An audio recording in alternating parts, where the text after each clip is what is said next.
Hi. Alors aujourd'hui je vous retrouve dans une nouvelle vidéo qui est une vidéo très particulière. Alors il pleut donc vous m'entendrez sûrement pas beaucoup, mais bon c'est pas grave.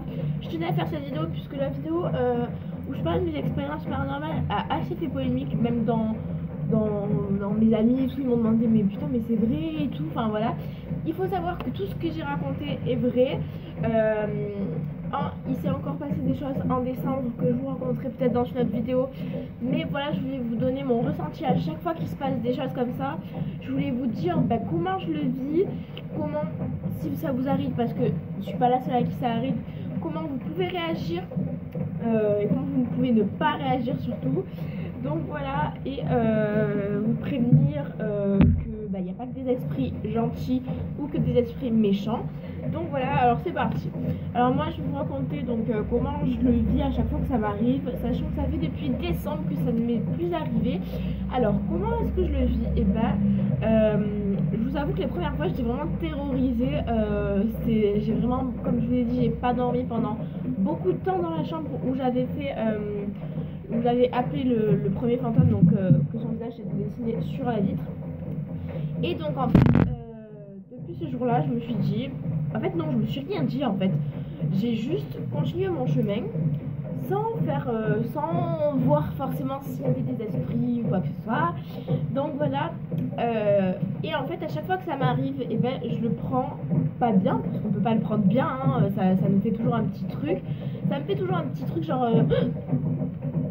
qu'est-ce qui arrive? Et en fait, mais ça me terrorise plus du tout en fait. Je me dis que pour me terroriser, il faut bien plus que ça, puisque voilà, écoute, tu veux pas partir de cet appartement, et ne pars pas, écoute, qu'est-ce que tu veux que je te dise en fait. Et en fait, ça fait plusieurs années que ça me suit, j'ai l'impression en fait.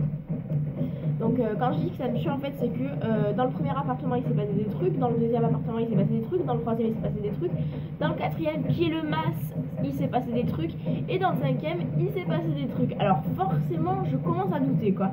Donc voilà, et le mas vous avez bien vu que là où je vivais, en fait là je vis pas dans un mas ici hein. En fait c'était vraiment un petit peu, ça me faisait un petit peu peur.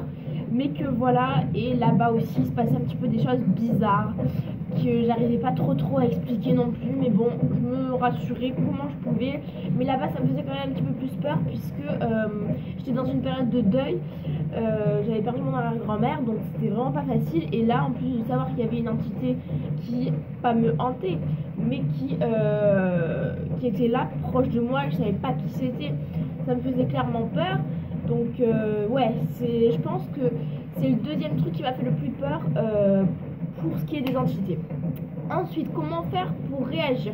Alors les premières fois, vous allez être terrorisé, mais à un point, mais laisse tomber, enfin voilà. Alors du coup, ce que vous pouvez faire, c'est que vous restez là où vous êtes. Vous ne bougez pas, vous faites comme si vous n'avez rien entendu. Il faut surtout pas s'affoler, surtout pas faire voilà, parce que l'entité en fait va savoir que vous avez peur, et si c'est une mauvaise entité, et là elle va continuer à vous hanter, et je pense que c'est pas ce que vous voulez. Donc voilà, et elle va se dire c'est bon, celle-là ou celui-là il a peur, bon c'est bon, le terrain est libre. Donc voilà, il faut vraiment pas faire ça, au contraire il faut ne pas réagir. La première fois ça m'a hanté pendant 3, 6, 7 mois. C'est pour ça que j'ai pas dormi dans la chambre depuis, voilà. Donc j'avais pas dormi en fait dans la chambre. Et en fait, la deuxième fois que ça m'est arrivé, je suis restée calme, et l'entité est partie au bout de 2-3 mois. Donc ça peut paraître long pour certains, mais moi voilà, j'ai pas tellement peur du monde paranormal en fait. Donc voilà, mais il faut savoir qu'il faut pas jouer avec ça. Moi je pense que c'est la plus grosse connerie que j'ai fait, de jouer avec les entités entre guillemets. C'est-à-dire que je les ai appelées, que j'ai vu le visage d'une petite fille se dessiner, voilà, enfin des griffures sur la vitre, enfin voilà, ça me terrifiait vraiment sur le coup.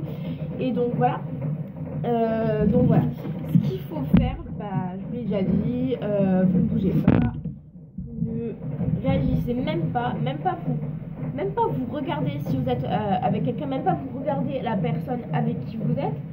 Vous pouvez vous asseoir près d'elle, mais sans ne rien dire. Et il faut faut qu'elle dise rien non plus, parce que déjà l'esprit va sentir que vous avez peur, déjà premièrement, et deuxièmement, déjà que il va déjà sentir que vous avez peur. Ensuite il va se dire ah si elle réagit, c'est encore mieux. Là laisse tomber, laisse béton, vraiment.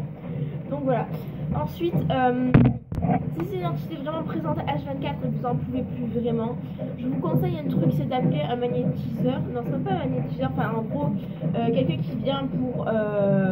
si vous êtes vraiment terrorifié, je vous conseille d'appeler quelqu'un pour qu'il vienne faire l'état des lieux entre guillemets de la maison et qui vous laisse faire partir cette entité. Donc voilà, si vous voulez savoir plus sur le sujet, vous inquiétez pas, je suis libre, vous me demandez à tout moment si je peux faire une vidéo et ce sera avec grand plaisir. Donc voilà, j'espère que cette vidéo vous a plu et gros bisous. J'aime trop faire des vidéos comme ça.